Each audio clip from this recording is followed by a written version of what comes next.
October 1st, 331 BCE. Near Gaugamela, Mesopotamia. Picture this. You're standing on an open plain, nowhere to hide, nowhere to run. Across the dust, 250,000 Persian soldiers deploy for battle, the largest army the ancient world has ever seen. To the Persians, the outcome was already decided. This wasn't an army assembled to fight, it was built to deliver the final blow. At their center stands Darius III, the man every army in Asia was taught never to challenge. The kind of power that doesn't expect resistance, only submission.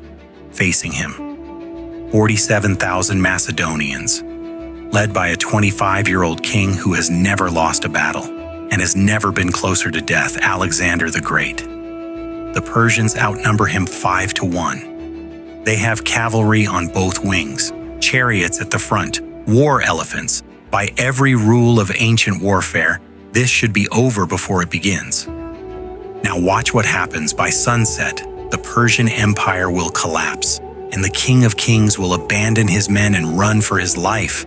Alexander will become king of Asia. How did an army that should have been erased end an empire before sunset? By the end of this video, you'll understand how the impossible happened and why it changed history forever. If this is the kind of history you enjoy, consider subscribing. To understand why Gaugamela mattered, we first need to understand how Alexander fought his wars. To understand why Gaugamela mattered, you need to understand one thing first. Alexander fought every war as if there would be no second chance. In 334 BCE, he crossed into Asia with just 35,000 men, not to negotiate, not to test the waters, but to punish Persia for invading Greece and prove that Macedonia ruled the battlefield. At the Granicus River, he didn't hesitate. He led a cavalry charge straight into Persian forces, nearly dying when an axe split his helmet. He survived, and Persia broke. A year later, Issus. This time, Darius himself came to stop him. The battlefield was narrow. Persian numbers meant nothing. Alexander saw Darius, charged directly at him, and the King of Kings ran. He left behind his family, his treasury, his army. Alexander didn't just win battles, he shattered authority. After Issus, the world began to tilt. Tyre resisted. Alexander erased it after 7 brutal months. Egypt didn't resist at all. They crowned him pharaoh. Every victory followed the same pattern, decisive, personal, and final. But one man was still watching. Darius was still alive, still ruling the heart of the empire, and this time he was learning. By 331 BCE, there was nowhere left to run. This time Darius chose the battlefield, wide, flat, endless, a place where cavalry could surround, where numbers could finally matter. Gaugamela. Darius believed Alexander's luck had run out. That one reckless charge wouldn't save him again. Alexander believed something else, that wars were decided by seeing the king and breaking him. But this time, doing that meant risking everything. And at Gaugamela, he was ready to do exactly that. September 30th, the night before the battle. Darius believed everything was finally in his favor. His plan was simple. The chariots would tear open the Macedonian line. The cavalry would crush the flanks, and when Alexander was exposed, the empire would finish him. In the Macedonian camp, some officers urged a night attack. Strike first, avoid the trap. Alexander refused. I will not steal victory like a thief. He wanted Darius to see him, to face him, to lose in daylight. That night, Alexander walked the field alone. He studied the ground Darius trusted, and he saw exactly where the empire would break. October 1st, dawn. Look across the Persian line. This isn't an army. It's an empire daring anyone to stand against it. 250,000 men, drawn from every corner of the known world. Cavalry from Bactria and Scythia riding since childhood. Infantry from Babylon, Media, Syria, and India, different languages, different cultures, all forced into one command. At the front waited 200 scythed chariots, blades fixed to their wheels, designed to tear infantry apart. Behind them stood war elephants from India, living weapons meant to shatter formations before the battle had even begun. At the center sat Darius III, King of Kings, watching the plain he had chosen himself. On the Persian left stood Bessus, commanding the elite Bactrian and Scythian cavalry, fast, aggressive, and positioned to crush any threat to the flank. On the right waited Mazaeus, leading cavalry from Syria and Mesopotamia, anchoring the other wing. This is what imperial power looks like. An army built to end wars in a single day. Now look at the other side, 47,000 Macedonians and Greeks. No depth, no reserves, no margin for error.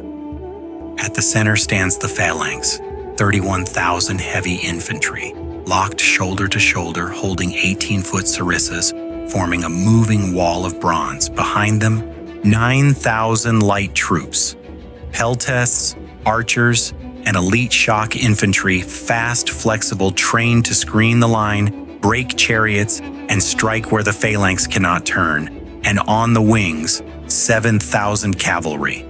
On the right, Alexander himself leading the bulk of the cavalry. The companion cavalry at its core, his personal strike force positioned for the decisive blow. On the left, Parmenion, commanding the entire defensive flank, the remaining Thessalian and allied Greek cavalry, and the left section of the phalanx, tasked with holding the line. While Alexander prepared to pull the battlefield apart, Alexander rode along the line. He stopped in front of his army and said, "Men of Macedon, look at them. They fight for gold. They fight because they are commanded. You fight because this ground is yours to stand on. Behind us is Greece, and there is no road home that does not go through this field. Ahead of us stands a king who believes numbers decide fate. Today, show him what discipline decides. Hold the line, watch me. Where I ride, follow. If I fall, do not stop. Better to die here than live knowing we let fear decide for us." For a heartbeat, silence. Then the line erupted. Shields slammed, spears struck bronze. Not celebration, commitment. A roar rolled across the Macedonian army. The Persian army was so vast its wings stretched far beyond the Macedonian line. Encirclement wasn't a possibility, it was the plan, which meant Alexander had only one option: move first. So he did. Instead of advancing straight ahead, Alexander ordered his entire line to drift slowly to the right, away from the leveled killing ground Darius had prepared. It looked like a mistake, the kind that gets an army surrounded and erased. But Bessus, commanding the Persian left, understood the danger immediately. Alexander wasn't attacking the center. He was trying to slip past it. To prevent that, Bessus extended his cavalry farther and farther outward, keeping pace with Alexander's movement. Thousands of Bactrian and Scythian horsemen stretched the Persian line, pulling units away from the one place they could not afford to weaken, the king. The center began to thin. Still drifting right, Alexander forced Bessus into a decision. Unwilling to fight on broken ground, Bessus made his choice. He attacked. Persian cavalry surged forward, charging the Macedonian right. The bait was taken. The Persian left was now fully engaged. Seeing this, Darius believed the time had come. 200 scythed chariots surged forward, and with them the war elephants began to charge, their weight shaking the earth. The ground thundered, but the phalanx did not panic. It opened lanes. Chariots screamed through empty corridors, while projectiles cut down the drivers and the machines tore past without finding a target. The elephants followed and met the same fate. Harassed by skirmishers, blinded by spears, they staggered sideways into the gaps, where phalanx ranks closed, and finished them cleanly. Darius' gamble collapsed in seconds. Meanwhile, on the opposite flank, Mazaeus hurled his cavalry at Parmenion, who fought desperately to hold the line. Seeing the chaos unfold, Darius ordered a massive charge of Persian infantry. Tens of thousands pushing forward at once, a rolling wall of shields and spears driving straight into the center. The Persian army was fully committed, every reserve, every option, and that decision would cost Darius everything. With Bessus locked in combat and infantry pulled from the center, a weakness appeared. A thin, frayed section of the Persian left center. Where order had broken, where the king now stood exposed, Alexander saw it instantly. Gathering a spearhead of companion cavalry, he wheeled left. Then he charged. Not at the army, at the king. The wedge smashed into the Persian center. Suddenly, the fighting was no longer distant. It was in front of Darius. Alexander pushed closer, cutting through guards, advancing step by step. Darius, growing increasingly uneasy, prepared to defend himself. Then he broke. For the second time, the King of Kings turned his chariot and ran. And the moment Darius fled, the Persian center began to collapse. Orders stopped. Units disengaged. What had been an empire became a crowd. Bessus pulled back. The rest dissolved. Alexander saw the opening and gave chase. Then the message arrived. Parmenion was in trouble. On the left flank, Mazaeus, unaware that Darius had fled, was close to breaking the Macedonian line. Alexander made a decision few conquerors would have made. He turned back. He reinforced Parmenion, stabilized the flank, and only then did the battle truly end. Darius escaped, but his empire did not. Gaugamela was over.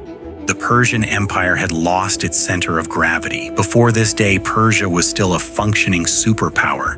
Its satraps commanded armies. Its cities controlled wealth, manpower, and supply routes.